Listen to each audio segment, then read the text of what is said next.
Budget and Finance Committee meeting and Committee of the Whole meeting to order. Councilors, have you had a chance to look at the minutes from the last meeting? Yes. Is there a motion for approval? So moved. There's been a motion and a second. All in favor say aye. Aye. Aye, the minutes have passed. Next is consideration of the consent agenda. Committee members, do you have any items you'd like to place on consent? Councilor Abbott, go ahead.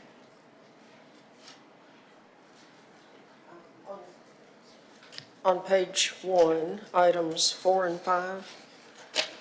Page 2, items 6 and 7. Page 3, items 8 and 9 and 10. Page 4, Item 12 is withdrawn. yeah, I see 12 is Yeah. withdrawn. On page 5, item 13 and 14. Page 6, item 16.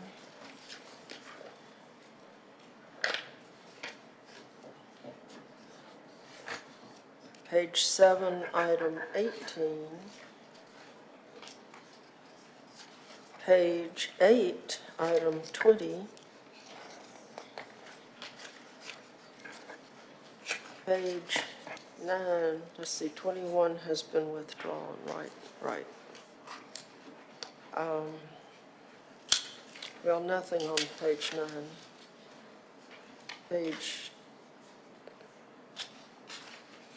Nothing on page 10.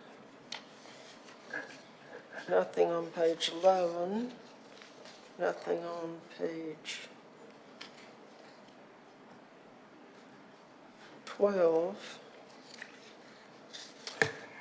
Page 13, item 30 and 31. Page 14, item 33. And item 15, nothing yet. That's all, Okay. Madam Chairman. Madam Pro Tem, do you have any items? I don't have any additional items. Okay, so that was on page 1, items 4 and 5. Page 2, items 6 and 7. Page 3, items 8, 9, and 10. On page 4, item 12 was withdrawn. On page 5, items 13 and 14. On page 6, item 16. On page 7, item 18. On page 8, item 20. On page 9, item 21 is withdrawn. Then we skip all the way to page 13, items 30 and 31. And page 14, item 33. Okay, is there a motion for approval? I move approval. Second. All in favor say aye. Aye. The consent agenda has passed. If your items were placed on the consent agenda, you may leave. Otherwise, the first item is item number 11. And I think that was just really a typo. So is there a motion to bring the item? So moved. Second. Okay. Connie? Thank you, Madam Chair. On item 11, we made an adjustment to that. It was actually, I think the first agenda you received, it was for $11,000, but it's actually for $3,250. Okay, so it's been So corrected. we made that adjustment. Okay. Okay. Councilors, do you have any questions? I move approval. That was my only question, was the unusual math. Yeah, okay. All right, second, all in favor say aye. Aye. Aye, that item has passed. Next item is item number 15. This is an agreement with the city and Jimmy Hill Mission. And this is for an amount not to exceed $75,000. For the item. Second. chief. Yes, thank you, Madam Chair and council members. Before you is an item for our warming stations that we use every year with Jimmy Hill Mission. So this is the item that I think we're in year either 2 or year 3. And we do have representatives here, but what's before the council is just the warming station allocation that we have with our partnership with Jimmy Hill Mission. Because if you remember, a couple years ago, we used to do it in-house. And so we partner now to make sure that our homeless agencies will take care of the homeless station for us. So we supply them with the financial need for doing the stations. Okay, awesome. Hey, you want to come before us? Good afternoon, I'm Perrin Carroll from Jimmy Hill, just here to answer any questions that you have. Okay, perfect. Councilors, do you have any questions? Madam Pro Tem? Actually, Okay, I have Councilor a Abbott. question, but it's for Mr. Mitchell. I've been to Jimmy Hill and I know what they're doing and it's wonderful work and certainly the warming stations are a necessity of life. But I wanted to ask about the funding source. Boards and agencies? Can you- Yes, if you look in your budget book, where we have all our other, it's in the back just for Jimmy. I didn't have it at home, and I read it, and it said, general fund boards and agencies, and agencies, other services, unhoused services. Yeah, this is one part of that $1.5 million allocation that the council approved for our homeless efforts. So this is just one of the many things that we'll do after that $1.5 million. Like the warming stations, we also have a allocation coming for the council for an incentive agreement for helping Jimmy Hill Mission with a actual shelter that we're kind of helping them fund the capital stack for that. Okay, so are the pallet houses part of this No, 1.5 ma'am, that was million? funded out of the CDBG grants Okay. and ARPA funding. And they're not made out of plastic, right? No, ma'am. No, ma'am. Good. So I don't really have any concerns about Jimmy Hill. I was just trying to figure out the funding. No worries. Thank you. Thank you. And how many times a year do we offer the warming stations? Anytime the temperature is expected to fall below 32 degrees for 2 or more consecutive nights. Last year it was 36 nights and 4 24-hour shelters. Okay. Well, thank you for what you do. Thank you so much. And thank you for the partnership. Well, thank you. I think there was a motion and a second. All in favor say aye. Aye. The item has passed. Next item, this is item number 17. This is an agreement between the city and Southbound Food Festival. This will occur September 19th through the 28th at Pepper Place, Sauce Furnace, and other venues around the city. This is for an amount not to exceed $50,000 of financial incentives. Oh, the item? Second. Bring up Mr. Coriate Hauser. Director. Good afternoon. Coriate Hauser, serving as the interim deputy director for innovation and economic opportunities. So what's before you today is a funding request from Southbound Food Festival, which is now expanded to a 10-day festival in Birmingham. If you recall, it did hit number 3 in USA Today as one of the top food festivals that we host right here in our city and showcase a lot of our chefs and hospitality industry here as well. So just a few key points on the economic impact. It is expected this year to generate about a $2.6 million economic impact with people from 19 different states coming into our city.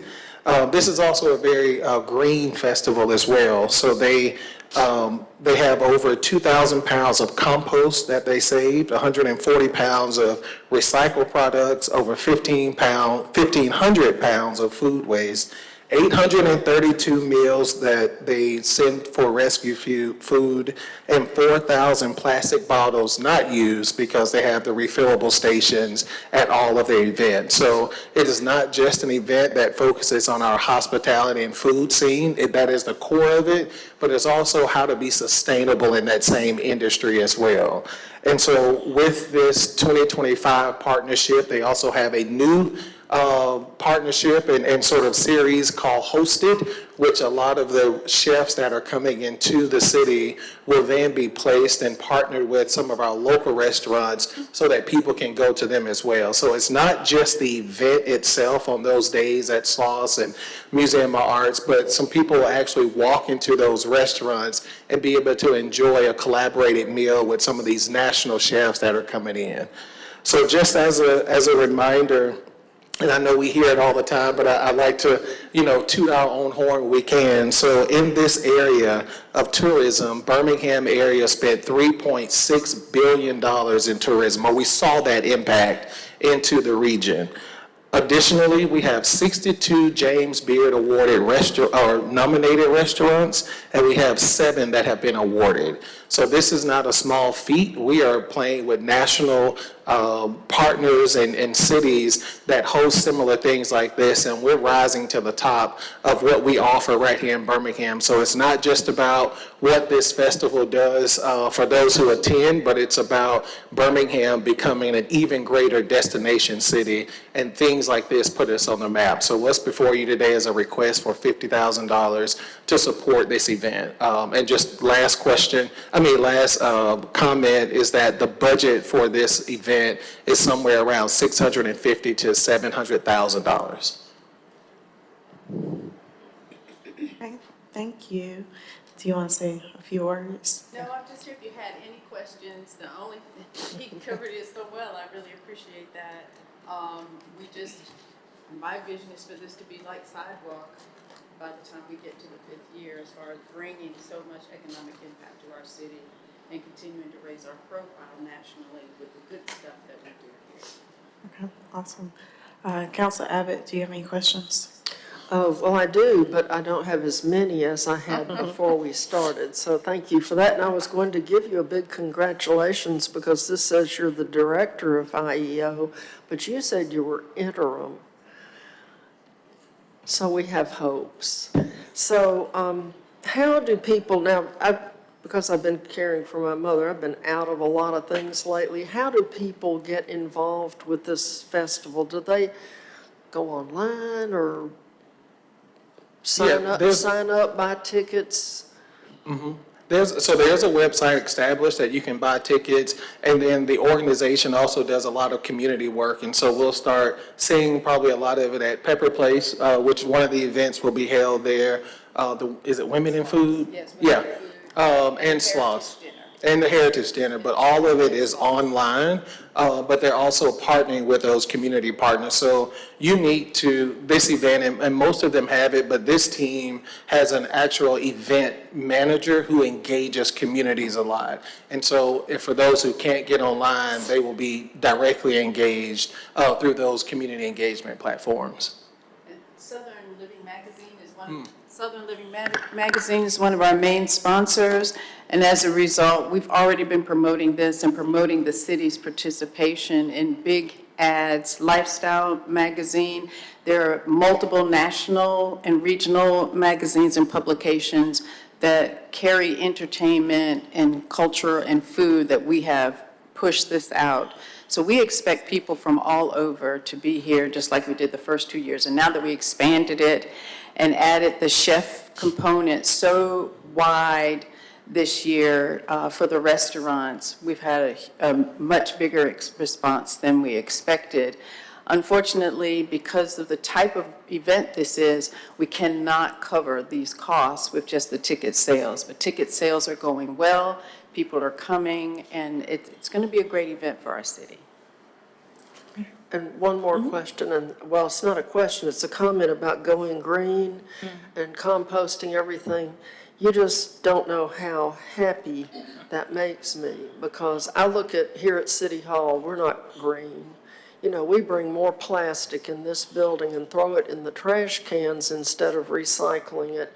And it's just frustrating, having been on the council for such a long time, to see how many millions and millions and millions of dollars we've put into our dumps. The landfills have cost us a fortune, and we also read now that our bodies are full of plastic, which we know it's gotta not be good for our health. So it's good to see y'all's leadership, and maybe we'll have some followership because it's really important. I mean, we just toss stuff in the trash like it's no big deal. We don't recycle our cardboard or our plastic or all the things we can do. And so it's really exciting to see the leadership role and the fact that you're emphasizing reducing, reusing, and recycling instead of just going along, having a good time with your festival. Yeah, it's an important piece for us as well. It really is. It really is, plastic is scary, Yes. but thank you. Thank you for doing that. Okay, Madam Pro Tem. Yes, thank you very much. You were fantastic in giving us the information because you cut down quite a few of my questions. I was very concerned about the economic impact, so thanks for offering that. Let me ask, you said this is the 5th year? Oh, it's just the third. Third, okay, great. And is this rebranded and has a new name? And so Correct. tell It me what has a new name as a result of Birmingham Food Plus Culture Fire. It just became a mouthful. We did make an investment in using a really good marketing company to give us a redesign, and Southbound just rolls off the tongue and just has made it easier. And we remarketed everything and were able to make that transition in a timely manner so that we could promote the festival. Very But you good. I'm caught glad- that. It was the Beham Food Plus, this is the ... I know, I always had trouble trying to pronounce it, and so thank you so much. Glad for the rebranding. And I also had a question about the hosting, the chef's hosting, and believe you may have answered. How do I know which of those events are the hosting events or versus the sitting at the table? Sure, they're both on, I have such a big mouth. They're both on the website as well as if you go to the restaurant. But if you'll go to our website, you'll see which partnerships. And the Instagram, if you're an Instagram person, it has everyone and announces what they're doing. There's all kinds of things. You know, sometimes they're bakers, sometimes it's their whole food component, but it's quite extensive this year. I was supposed to be out of town for part of the week, and I've had to change my plans just because it's turned out to be so rich. Website. Southbound food. As many times as I've punched it in. Come on, phone.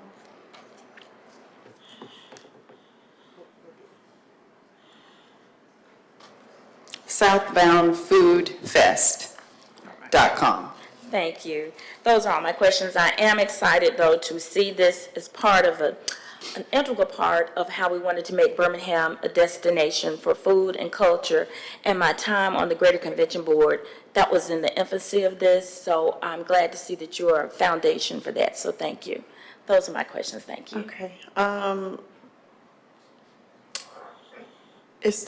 Have you considered partnering with the local culinary schools as well? I know it's a Lawson State, and then is it Winona and other places, but I was thinking about District 7.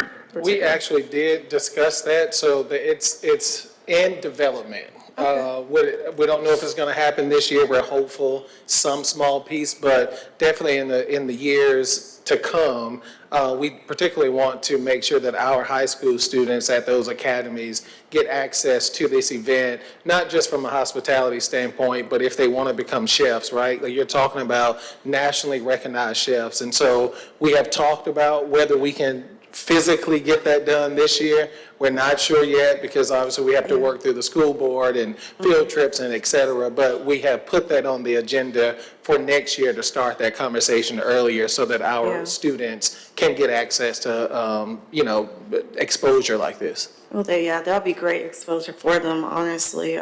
Even for just an hour to be with a renowned chef, it really could change lives, honestly. So, are you working with any influencers to promote it, like El Hud and different others? It's just a question, just because L has a wide range, so, okay. Council Abbott, do you have any additional questions?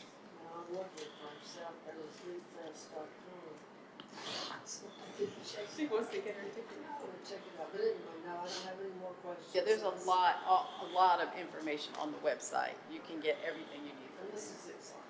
It is. I saw it with Beham Now. You were giving away tickets, I think. It was some special event with I think you were talking about, I thought that was really cool, so. Mhm. Yeah. Madam Pro Tem, you good? Okay. Well, was there a motion? Okay, there was a motion and a second. All in favor say aye. That item has been approved. Thank you so much. Item number 19 is the next one, and this is an agreement with Jones Valley Teaching Farm. And this is for an amount not to exceed $300,000. Okay. Move the items.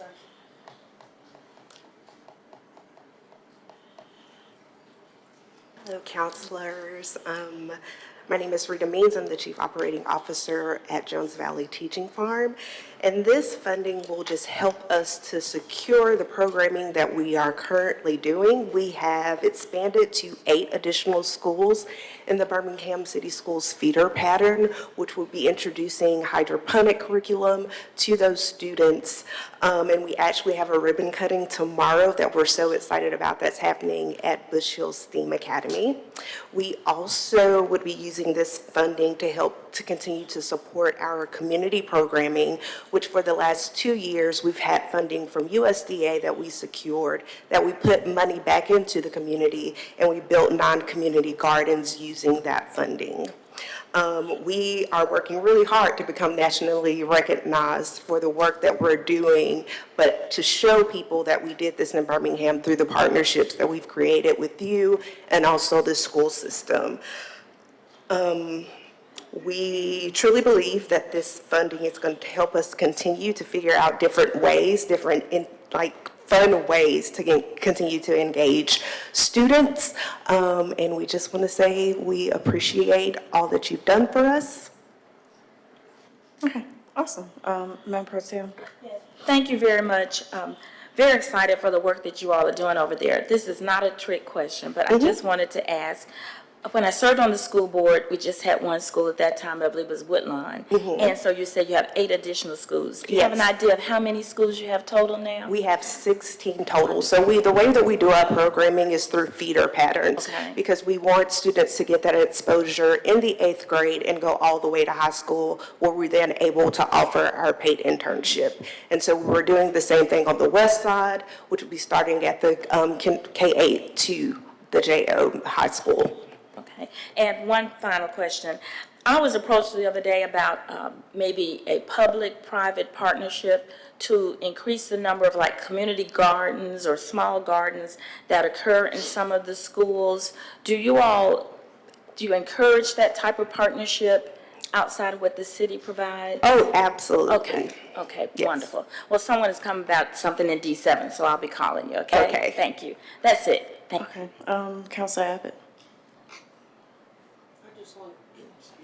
I just wanted to ask, when this comes to the full council, can we have a list of all the schools and details, just for our personal consumption, just so when people ask us? Yes. Why'd we give them $300,000, we can answer the questions? Absolutely. And then you said, I believe mentioned that you did 8 community gardens We this did year? non-community gardens over the past 2 years. Okay.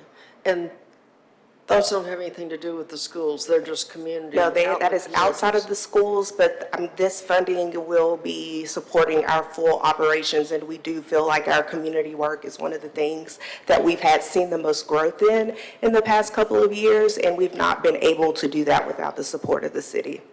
So did the USDA funding get cut by the gurus in Washington?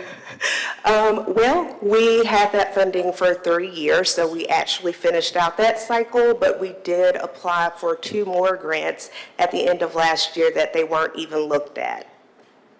They wrote us and told us we could resubmit at a later time.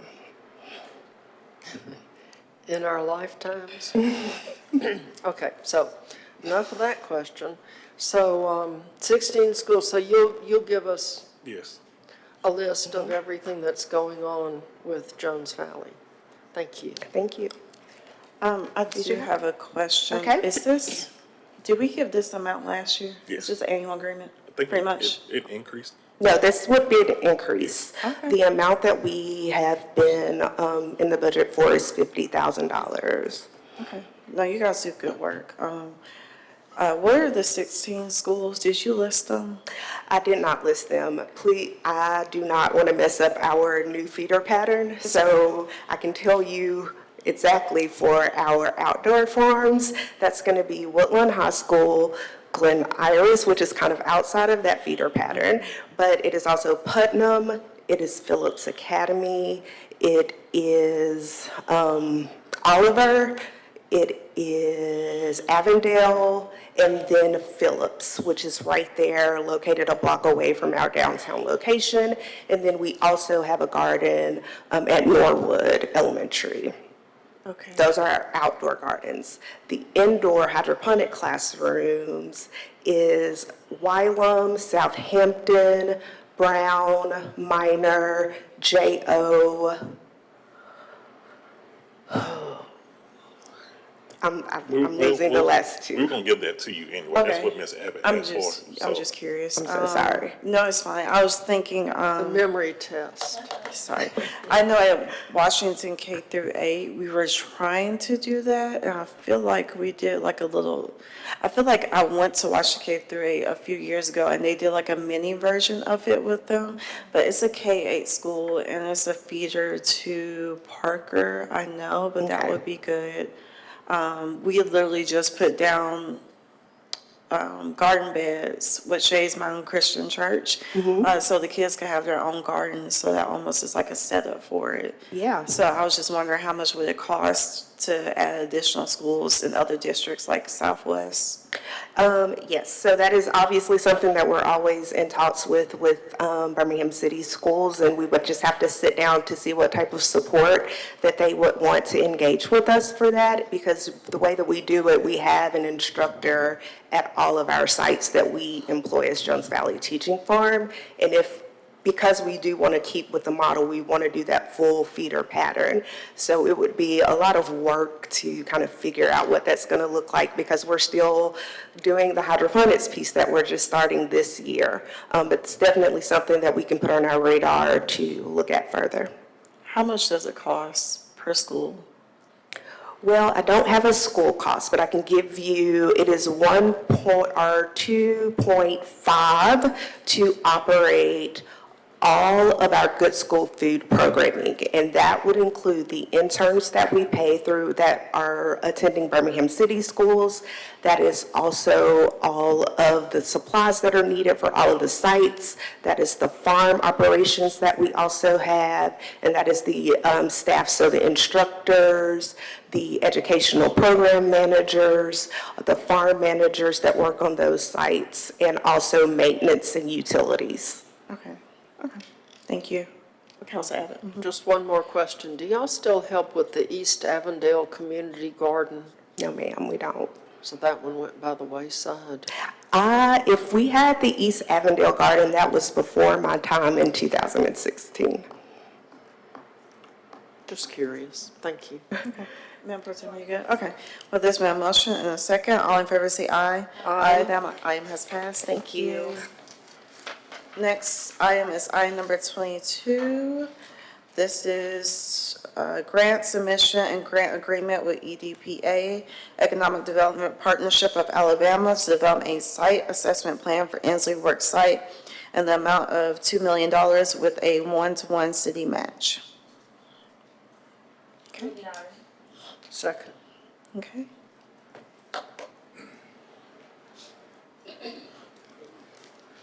Good afternoon. Good afternoon. Chris Hatcher, I serve as Chief Community Planner in the Mayor's Office.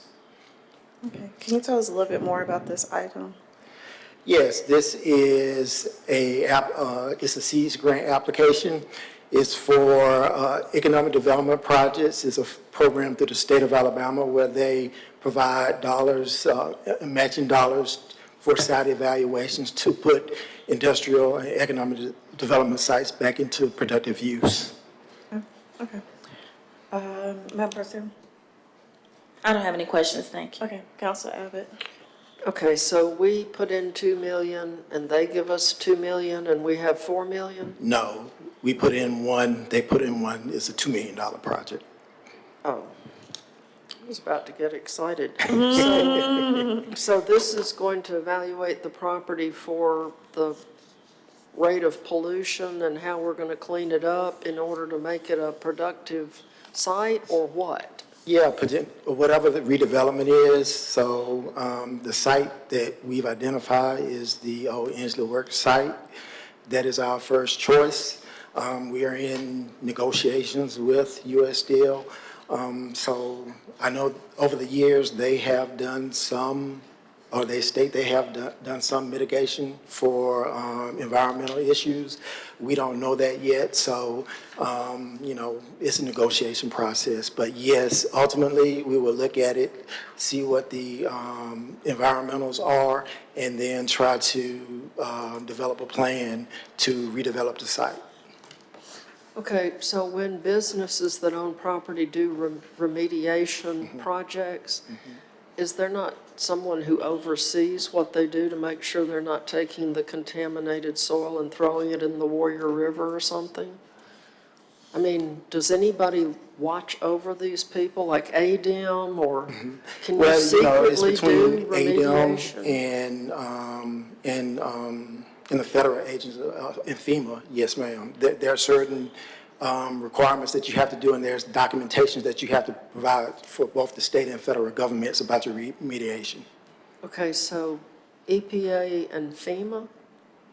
Yes.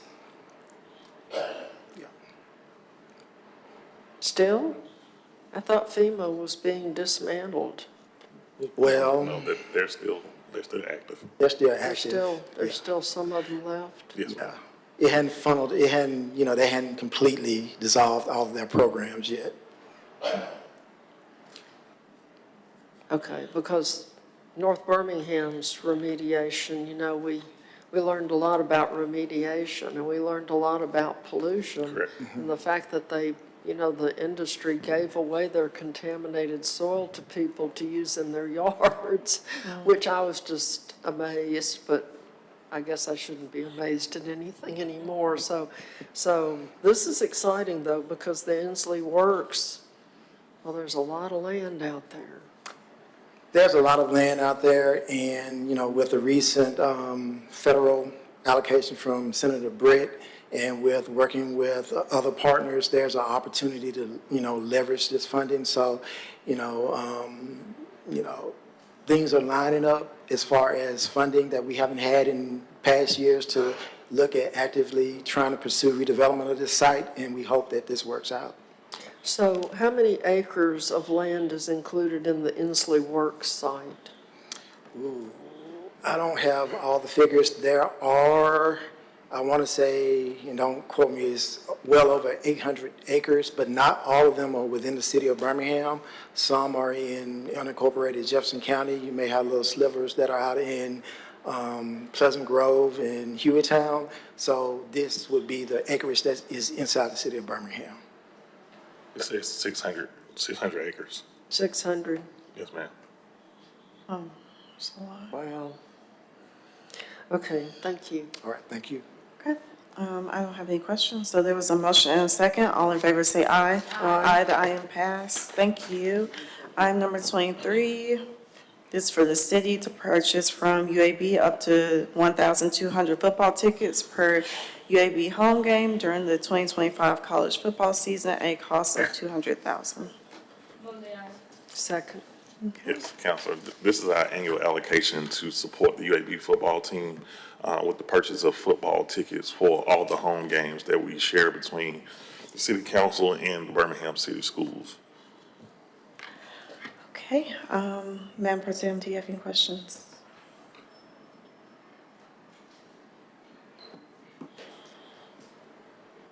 I guess my question is, I really want to see this item pass because God knows we need to fill up protective and encourage residents to support, the sports activity and those type things. So you said this is designed though, give me again, or you said the allocation or the distribution we're hoping? Yeah, every year, because I think this may be close to our 10th year of supporting the UAB football program since it got reactivated after they tore it down. So basically, we said that we would support the school by purchasing tickets, and those allocations are shared between the mayor's office and the council's office, and I can only speak for our allocation. We give most of ours to the city schools. Perfect, same here. All right, thank you. That's my only question. Thanks. Council Abbott? Well, how many years is this commitment? I think the program was disseminated in 2012, so I may have my years wrong, but we have been supporting it ever since the football program came back online. Okay, because we're using, the funding source is sports and entertainment recruitment, and we're not recruiting So anybody. that fund is the $3 sales over the lodging tax. So that fund goes towards recruitment, which is UAB, recruit economic development into the city. So take for instance, last week they hosted Alabama State and had a crowd capacity of almost 35,000 people. So it's not just, it's all recruitment because it's all economic development when it comes to sports and entertainment. Okay, so they're going to start playing other teams to recruit people to come to their games so that there'll be somebody in the It's just stadium? the support mechanism behind it, because even with our efforts, and not just because of the city of Birmingham, their transition from Conference USA to the American Conference gave them more light and more notoriety when they did that. So the city showing this investment into a local team is the reason why we want to continue to do this. Okay. Yeah, I thought the recruitment fund was to recruit new teams. It's just the Not one overall, it's the overall aspect of just what we do with the city when it comes to sports and entertainment. Okay. And then the other thing is, it says the city shall distribute the tickets in accordance with applicable laws, including but not limited to the Alabama Ethics, I guess that's supposed to be code of Alabama, and the purchase, so how are we going to do that? Because that's been an issue for a long time. We're supposed to have a raffle or something, and Yeah, I think that's the. there's email no that- raffling Well, going yeah, I on. know that we shared the email that we got from the Ethics Commission about how we can distribute tickets. And that was one thing that you can do, would be a first come, first serve raffle, or you can give them to local football teams or sports youth teams, and that was totally fine and clear by them. So we can give them away to not-for-profits and stuff without having to do any other compliance Yes, with ma'am. the, okay, It has not been a problem. okay. But we've gotten approval. Yes, absolutely. Because not being Yeah, a we problem wouldn't- means, we- might yeah. mean we haven't been We caught wouldn't yet. put anything before the council, we didn't get it cleared. Okay, thank you. Okay, I don't have any questions. Okay, if there aren't any additional questions, was there a motion? Okay, there was a motion and a second. All in favor say aye. Aye. The item has passed. Item number 24, this is First Amendment to Agreement with Opportunity Space. It's for the acquisition of a subscription for building block software at a cost of $65,200 per year. Move the item. I'll move the item That's the first. on Mr. Chaz's behalf. Okay. Good afternoon. Good So afternoon. I'm Diana Bolden. I serve as the Chief Financial Officer. I'm and I Kirk have with me- Epstein. I serve as the city's real property asset manager. Can you explain this item a little bit more?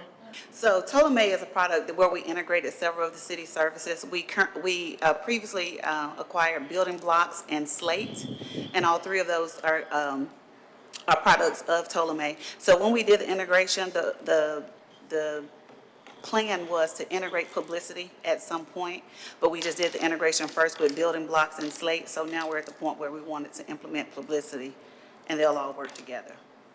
They're all the same platform, it's just different, I guess, tools of that software, that program. Is this like for our excess property? What kind of Yes, property? Okay. yes. Excess property, okay. Madam Pro Tem?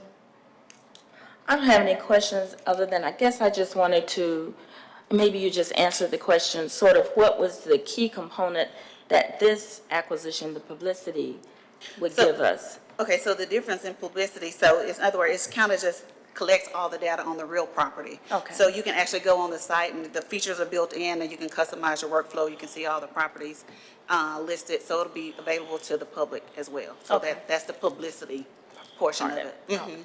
Thank you, thank you. Okay, Counselor Abbott? Okay, so this publicity part is so that ordinary citizens can see what surplus properties Yes, ma'am. the city has and can Absolutely. get all the details on them. And Yes, they will be able to view all the sites from that publicity platform. so is this related to the land bank?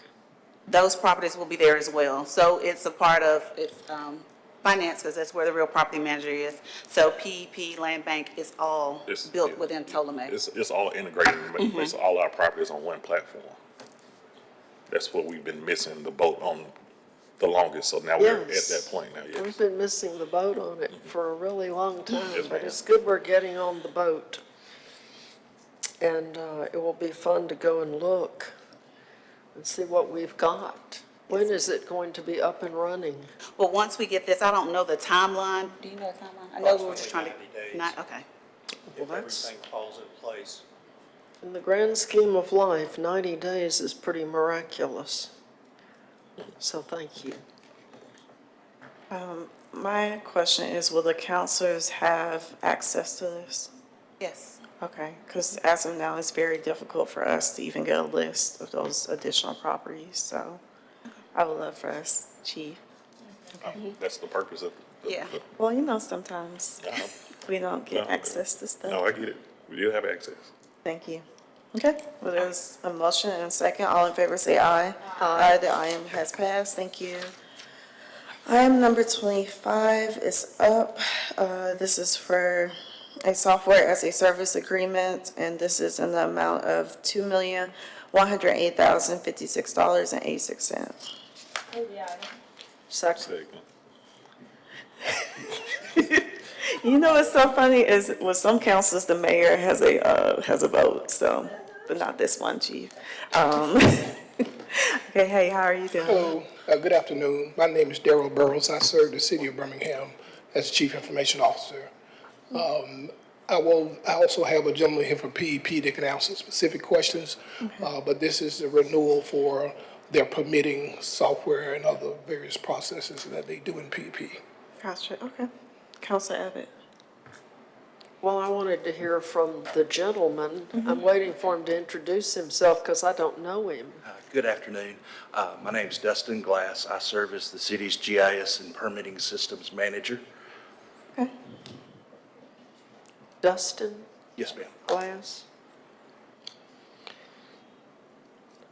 Okay, so tell us, this is just the renewal, and this is the permitting system that people can go online and get their permits without coming to City Hall, or what? Yes, ma'am. That would cover the citizen access portion as well as the back-end permitting system that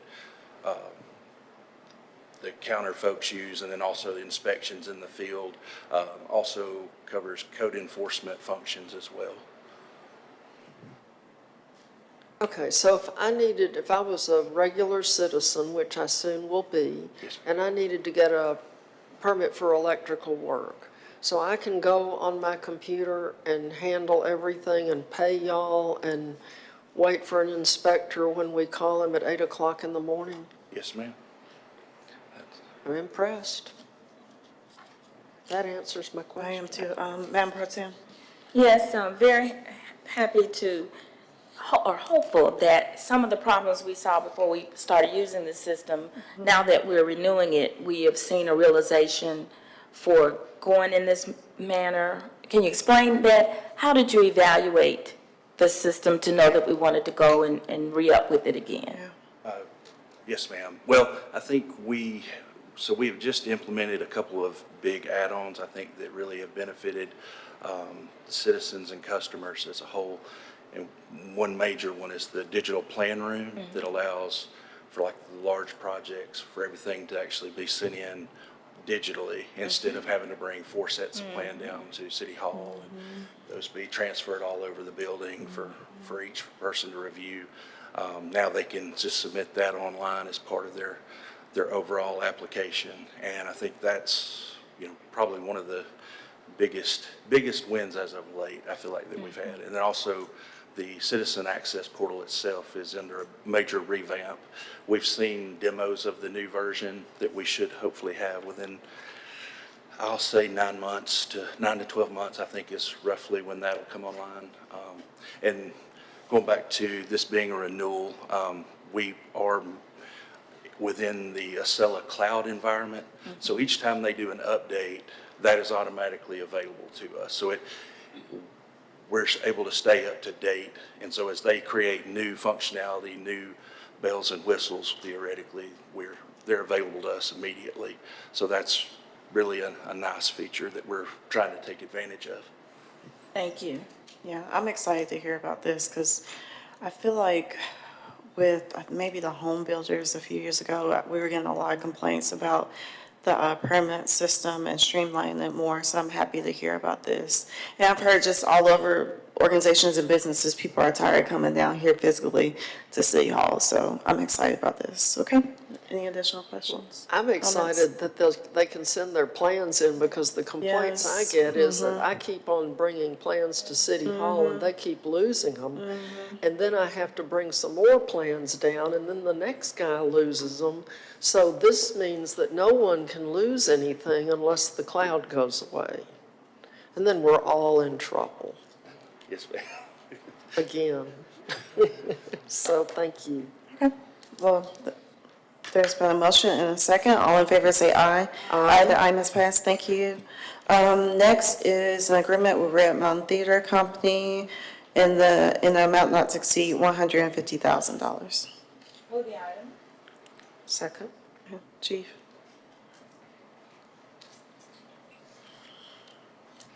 Hi, good afternoon. Good afternoon.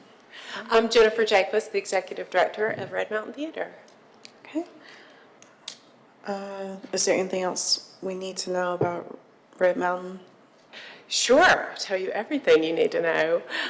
We built our arts campus. We're now going into our 4th year in that space, so a full city block over in Parkside. And we have significantly increased the number of patrons that we're serving and really have gotten a great rhythm in that facility. As many of you know, we fully produce our shows, so the script and score are secured by the rights companies, and then everything else is produced here. So a huge economic development engine and cultural asset for our city. Really proud of that place. Yeah, okay. Madam Pro Tem? Yes, thank you very much. Glad to see this item is before us, and want to applaud you on success. I think you've had a great season so far, and I love the diversity and the type of programs that you're bringing. I think they've been enjoyed by multiple people across the city.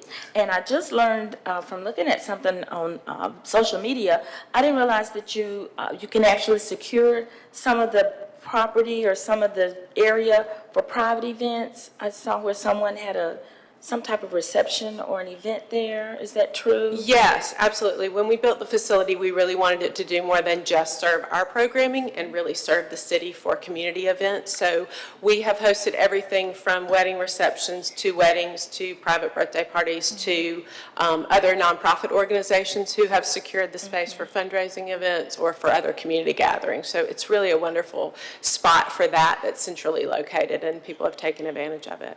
Thank you. And I do know that some of your summer programs have been very well attended and really beneficial to students. Do you only offer those type programs during the summer, or do you have other educational programs that you do throughout the year? Yeah, what a great question. We have education programs that go on all year long. We have residency programs that actually go into the schools. We've had great success with foundational wellness curriculum in Birmingham City Schools in particular, where students are learning how to regulate their emotions, how to get along and have teamwork capabilities with others. It's made a huge difference in classroom management for teachers to actually be able to teach using those theatrical skills. And then we have classes and camps that go on all year long. The summer is the largest because school's out for 10 weeks, so we did 10 weeks of summer camp and saw just shy of 1,000 students this year. And then we have year-round performing ensembles that are with us all throughout the school year, and they perform in our Holiday Spectacular and their own spring show. And we've recently really grown our college prep intensive, which is helping to get students places in musical theater programs at the collegiate level, which a fun fact is that it's easier to get on a D1 football team than into a musical theater college program. My goodness. Oh, Really competitive. no, thank you very much. Counselor Abbott? Well, so I think I understand, but I'm going to confirm. You agree to make your facilities available to the public for cultural events and training. So is that like neighborhood associations can contact you for cultural events and training at your facility? Is it like an event center? It can certainly be for those. Our schedule is such that people contact us and we figure out when we have availability of the space for them, but we do want it to be available for people to utilize and rent out. So our $150,000 we're giving you is paying for, I may be looking at Mr. Mitchell. So our $150,000 is paying for what precisely? It's the programmatics part that they help us with the engagement of the Birmingham City Schools. Okay, so it's the schools, but this doesn't say that. Well, Maybe- that's the synopsis, but the actual contract should have that language in there, but we'll make sure. But that's the ongoing agreement that we have always had with Red Mountain Theater. Yeah, because I was trying to figure out making their facilities available to the public. I think she was just giving you an overview of how Red Mountain Theater has worked in the community space. So I think, there's nothing wrong with her going that deep into it, but I'm telling you what our agreement is. But she was just explaining to you how Red Mountain Theater is opened up to just the community. Okay. But when it's on the council agenda, it'll have more details. Yes, ma'am. I think. I know you'll make sure it has lots more details. Thank you. Thank you. Okay. Well, I appreciate you all, especially being District 6 and, our annual You Speak, where we have kids from all over Birmingham City Schools and Jefferson County. So I really appreciate the way you guys nurture our kids, especially inner city kids. And then we went to the groundbreaking or the ribbon cutting for the amphitheater. I was really impressed with the performance from the little kids to the high schoolers. I really, really enjoyed the performance. So I'm always happy to support. Okay. Are there any additional questions? All right. Well, there was a motion and second. All in favor say aye. Aye. The item has passed. Thank you. Thank you. Next is item number 27. It is with Urban Ministries. It's a donation and conveyance of a real property from them to the city. And the property is located at 1329 Cotton Avenue Southwest, Birmingham, Alabama, 35211. Second. Okay. Chief? Yeah, we did supply the committee members with a memo stating the purpose for the donation. But if you had any other questions, you can relay them to me, because I don't want to go too deep where we have to go into executive session. Okay. Councilor Abbott, do you have any questions?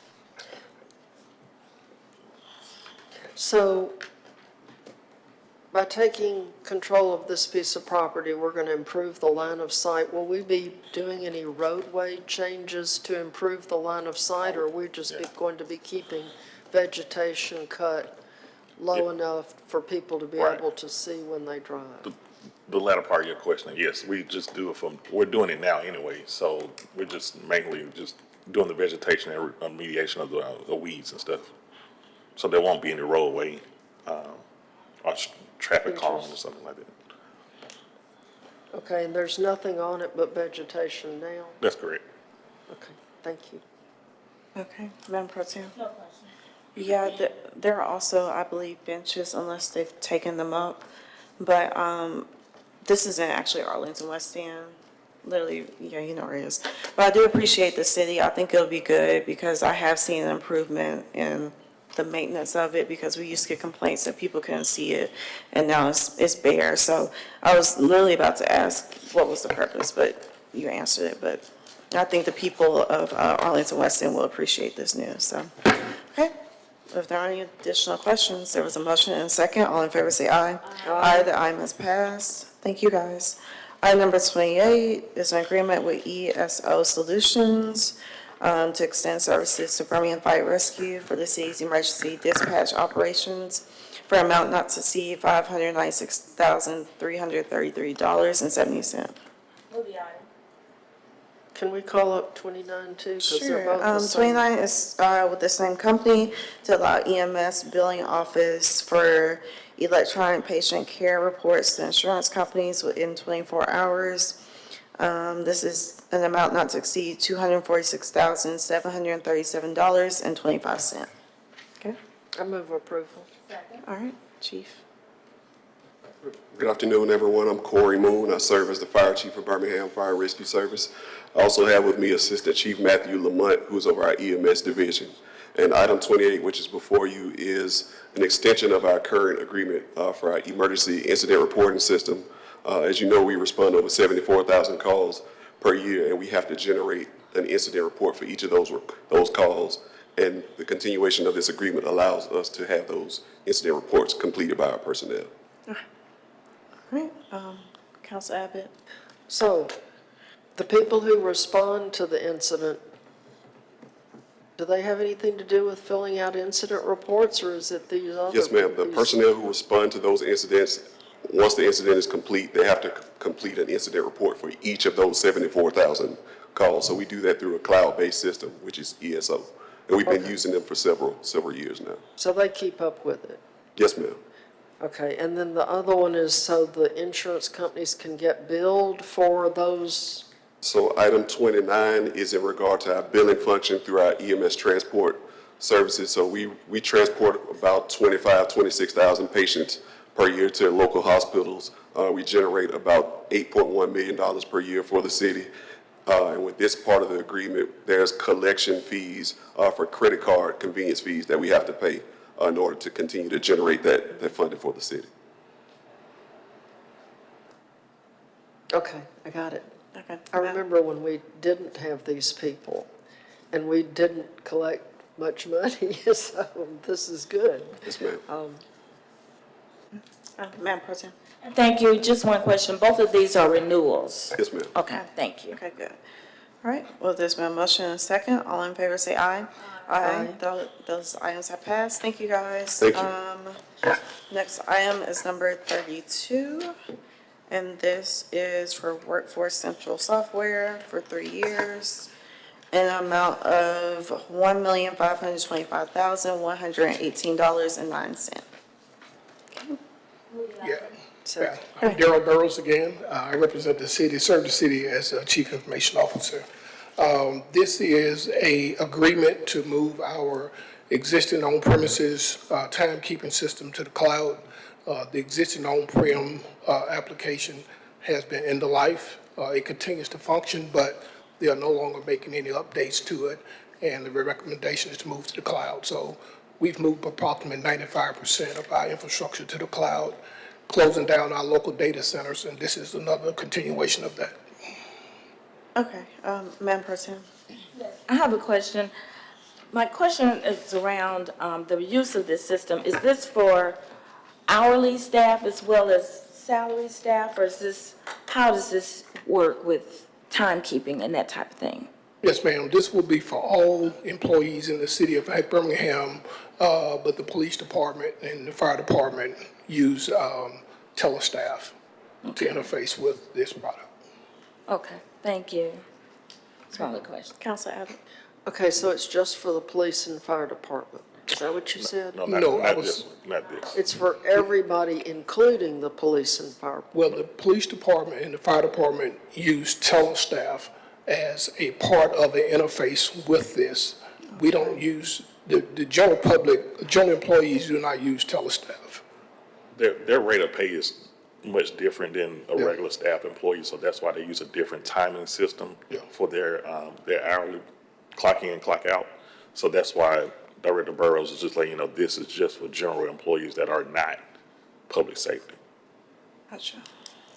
Okay, so this is for all employees except police and fire employees who use IntelliStaff. Got it. So the cloud, Yes, ma'am. is the cloud 100% safe? No, ma'am. Can people get to the cloud and mess it up? There are a number of instances where that has happened, but it is our position that these multi-billion-dollar corporations put us in a lot better position with their security infrastructure, working with us than we do alone. As it was previously mentioned, this also gives us the opportunity to keep our applications running in the latest versions. Sometime when we're on premises, when we actually have to pay for the upgrades, sometimes we get behind, which is a security risk. We won't have that anymore. Okay, that's good to know. I worry about those things after Yes, ma'am. what happened to us before. I You understand. can't help but worry. You probably worry too. Yes, ma'am, I do.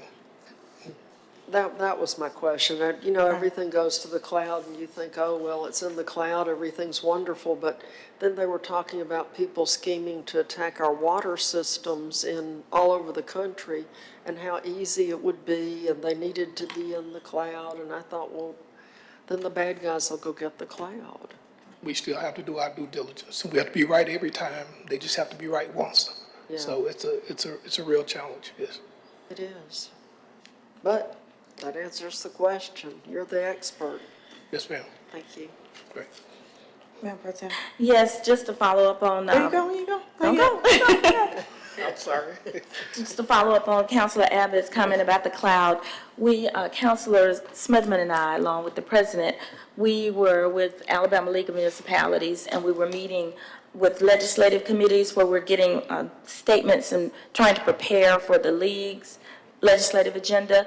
And one of the things they talked about was the utilization of cloud-based technology, because cyber technology or cyber security is as big of a public safety risk as gun violence and anything else, because it can make an attack on your municipality, and really, as we know, with different issues that may occur. So I support any time that we can strengthen our sort of our safety as a relationship to our cyber technology. So thank you. Yes, ma'am. We stopped at least 350,000 attempts to breach our infrastructure on a daily basis.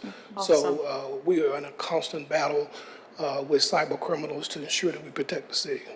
And one thing they cautioned us about, two method of identity, what do you call it? Two-way authentication. Yes, and we were encouraging even on a personal level. I know we have these authenticators and things that we use here, but they were just saying personally, we should lock them all down. Yes, ma'am. Even on our own personal uses. So just want to put that out there for everybody. Because sometimes I skip it and, I'm going, and they say, well, don't you want to put in a second method? You go, not now, but we need to do that often.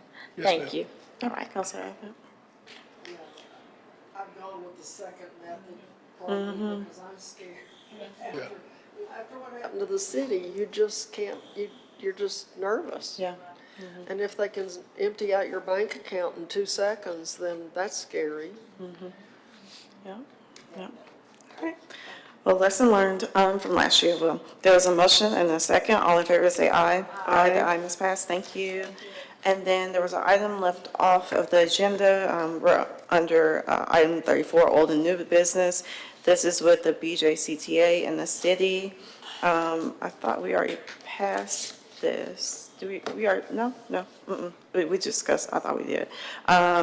This is for fixed route and paratransit services, bus rapid transit services within the city limits for an amount not to exceed $14 million, which will comprise of $11 million for fixed route and paratransit services and $3 million for BRT services.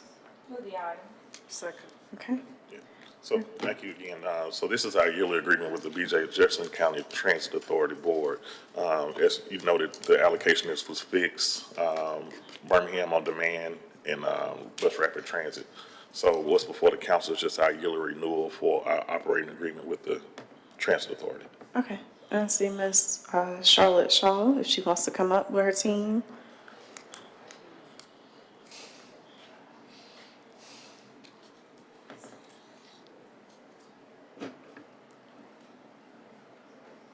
Good afternoon. Good afternoon. You have any particular questions? And it does not include Birmingham On Demand. That's going to be a separate contract, just so you know. Madam Pro Tem? I guess I was having a little deja vu because we, So what, I think the deja vu, because we had a update from Ms. Director Shaw. Yeah. That was before the committee of the whole, that this was coming before the committee. So it has already been before transportation with the conversation that Director Shaw had with Councilor Hunter Williams about his concerns. Yeah. I think they have been alleviated and worked on. So what's before is everything that's been agreed upon, and with just a few changes Gotcha. related to the agreement. okay. And because we also had the class tran item, and I know there was some discussion about those services and how they are coordinated with BJCTA. Correct. But okay, all right, that's what I'm just trying to get clear what we have, thank you. Okay. Councilor Abbott? Yeah, I only had one question, and that is it our intention for BRT services to be free forever? I No, thought ma'am. that was a temporary. It is, but ridership is increasing so well. We've decided that this year we'll keep it as complimentary to get the ridership up because we're introducing our new microtransit services along with transitioning via over eventually. So we don't want to compromise right now the ridership program because it's increased like 56% over the last several months, steadily increasing. So we'll hold on as long as we can. Okay, well, that's good. I was just curious because originally that was not the intention. That's right. It's complimentary right now, so we don't call it free because it's not going to be Not permanent. forever. That's right, so we call it complimentary. Thank you. But I just thought about this. I know that universities, depending on how big they are, they have their own bus system. But do you all ever go to like freshman orientation and be like, hey, this is like a method for you guys when you go out into, downtown Birmingham more? Have you guys thought about that? Or We what? do, and our marketing campaign is going to be coming out more in next year because of our new services. But we found an increase in ridership in the UAB area for Birmingham On Demand and microtransit, as well as our high school students over at Woodlawn and other high schools are starting to ride the BRT, with the Woodlawn area for BRT. Okay. Went up tremendously, and that's because of those high school students. That reminds me of our Leadership Birmingham class. I remember that. That was a goal of yours, so I'm happy to hear that. That's right. Awesome. Any additional And questions? I did want to add, I was part of a community meeting where that type presentation was made at Lawson State. And so I believe how to get them back and forth to both campuses and that type thing. So I'm glad to see that. Yes, Thank you. ma'am. Yes, we got, the 70/30 plan is doing great. Our microtransit is increasing 9%, so we're actually looking pretty good, more so than some other the agencies in the industry right now. Our ridership is going up. Okay. Well, if there aren't any, Council Abbott? The services that people can just call and catch a ride, are we still limited by districts By and zones. zones? So is there any intention to expand those zones? There's no intention right now to expand the zone. Of course, we like to do an enhanced program, but that is going to cost some more budgetary money, which means when we showed in the 70/30 plan, when we had the meeting over at BJCTA, our proposed plan, which was within budget, but if we want to expand the zones, that is considerably going to increase the budget. Well, now I get complaints from people who live on the south side who can see UAB, but they can't get a ride to it. So they're frustrated because they think everybody else has the service, but I keep telling them everybody else doesn't have it. Does but not. They feel like that they're so close and yet so far if they're handicapped or have issues walking. Sure, and as long as they're And of course, within our with our service area, they can get marked paratransit. So our service area runs paratransit, which are the vans for ADA clients. But what people don't often understand is that we don't run around, we don't service the whole city. We only have a certain amount of area that we can service based on our budget. Okay. But we do go over on the south side, right? Yeah, to the zoo, Highland? Yeah, the south side. I think we service some of the south side. Something like 14th Avenue is the line, or so there's some line in there, and people who can't walk, and of course, our sidewalks in the That's right. neighborhood are in such horrible shape that if you are already handicapped in some way, you just can't. That's right. You just That's true. can't. That's very true. Yes, ma'am, we serve the Glen Iris community. I think that's the community you're talking about over on the 14 route. So you do have 11th Avenue South and those portions. You're absolutely correct. We don't serve all of that area, but as Director Shaw mentioned about what our buffer is for our current fixed route service for those individuals who can't access public transportation by way of fixed route, we have a 3/4 quarter of a mile buffer that they can apply for the paratransit services. Okay, well, I'm gonna be sure and tell them about that. Yes, ma'am. Thank you. Thank you. Okay, all right, well, there's my motion and a second. All in favor say aye. Aye. That item has passed. The next Budget and Finance Committee meeting will be on Monday, September 22nd, here in the chambers at 3:30 PM. Is there a motion for adjournment? So moved.